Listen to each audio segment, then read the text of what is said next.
Salut YouTube.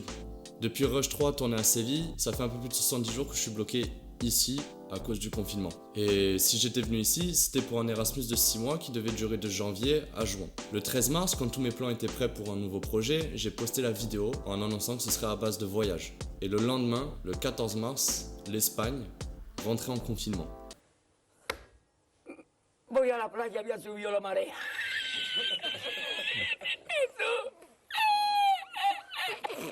Había subido la marea con triple paella.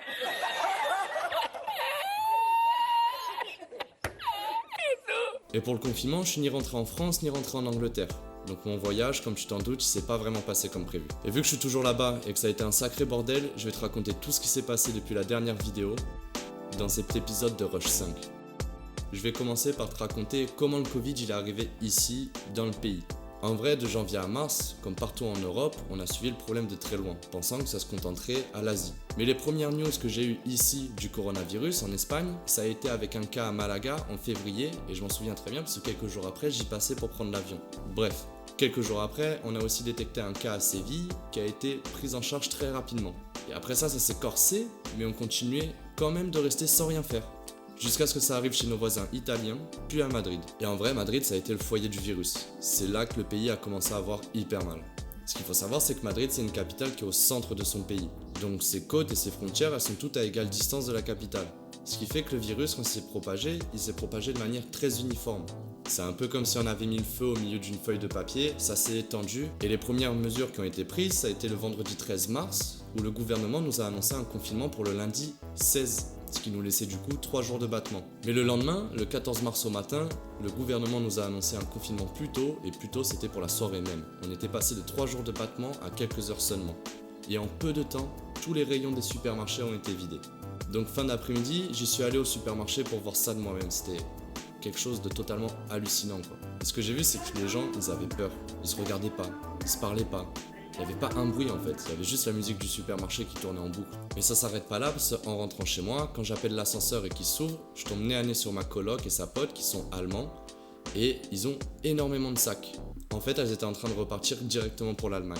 Et c'est sûr, elles se chiaient, c'est sûr, elles flippaient. Elles avaient aucune réponse à mes questions.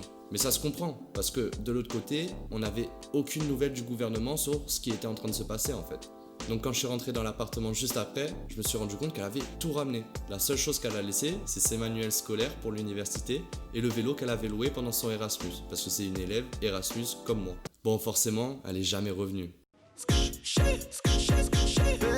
Ne reviens pas, prends tes affaires, rentre chez toi. Mais imagine, en quelques heures, ce que j'avais vu se construire ici de janvier à mars en fait, c'était totalement évanoui. C'était hallucinant comment ça a été vite en fait. Et ce jour-là, j'ai jamais passé autant de temps sur Twitter.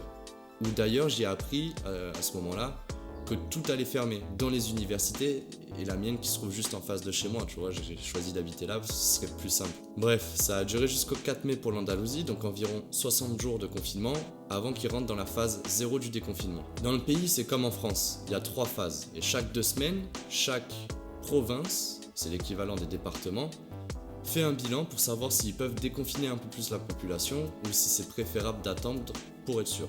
Et depuis le lundi 26 mai, Séville se trouve dans la phase 2, ce qui nous autorise à nous déplacer librement dans la province de Séville. Mais c'est très hétérogène parce que d'autres régions comme celle de Madrid sont toujours dans la phase 1 seulement. C'est la même histoire que les zones vertes et zones rouges en France.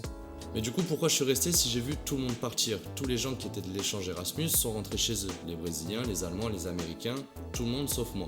Déjà, de 1, plus le confinement il avançait, plus c'était incertain sur le fait qu'on puisse passer les frontières cet été. Donc je me suis dit que, quitte à rester bloqué, autant que ce soit ici. Puis après, c'est unique comme situation. Autant de gens coincés chez lui, au même moment, pour une période indéterminée. C'était le total opposé de ce pourquoi j'étais venu ici en fait. Donc je me suis prêté au jeu. J'ai pas bougé de mon appart et je suis resté ici. Ce qui était intéressant, c'est que je me suis mis hors de ma zone de confort. Sur ça, j'ai l'habitude. Mais cette fois-ci, en fait, il n'y avait qu'une option, c'était s'adapter. Il n'y en avait pas une deuxième. Et du coup, comment ça s'est passé? Pendant ce temps, les cours, ils ont été maintenus en ligne. Donc pour valider mon Erasmus, mon semestre, j'ai dû présenter 3 présentations et 5 examens que je viens de finir tout juste hier. Et autant te dire que seul ici, la seule chose que je faisais, c'est taffer. Et c'est super frustrant, parce qu'au final, même quand on n'a pas envie, la seule chose qu'il y a à faire, c'est taffer. Travailler, il faut travailler. Mon ami, dans la vie, faut travailler. Donc ça, c'est pas cool. Mais j'ai envie d'en passer à la partie cool parce que forcément de tout ça, j'en ai tiré des choses. En plus de développer de nouvelles habitudes, de choses du genre, j'ai également eu énormément de temps à consacrer sur cette chaîne YouTube Fogage Corp. J'ai pu anticiper plein de projets pour l'avenir, mais j'ai surtout pu en terminer un très particulier. Dans l'une de mes matières, en plus de l'examen que je devais faire pour la passer, j'ai dû produire un blog. Et forcément, il sera noté par mes professeurs. Mais du coup, si je t'en parle, c'est que c'est pas de la merde, c'est que c'est pas un simple projet universitaire. Je pourrais te le présenter, te montrer les inédits dessus, les choses que vous avez jamais vues sur cette chaîne, mais je me suis dit que ça pourrait être le sujet d'une autre vidéo. Le thème de ce blog, il est très similaire à celui de cette chaîne, comme tu l'as vu sur la bannière qui a changé, c'est Life Abroad, ce qui veut dire vie à l'étranger en anglais. Et merci, ça c'est des points pour ton bac, frérot.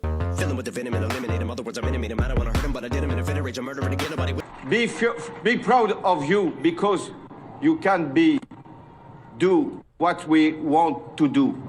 Et si cette idée c'est quelque chose qui vous intéresse, j'ai décidé qu'à 20 likes sur cette vidéo, je vous le présenterai et on verra en direct la note que m'ont laissé les profs sur ça. Donc je t'invite à me suivre sur les réseaux sociaux qui se trouvent dans la description. C'est hyper important, surtout Instagram, parce que c'est là que je vais poster toutes les avancées des nouveaux projets.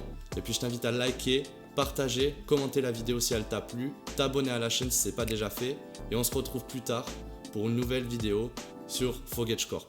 Pour moi, c'était important de faire cette vidéo pour mettre un terme à cet Erasmus. J'ai vécu des choses fortes, ça n'a pas été forcément facile pour moi de rester là, mais il faut que j'en garde un souvenir. Et surtout, que ça ne s'arrête pas là. Là, je repars pas en France ni en Angleterre, je vais plus loin dans ma démarche.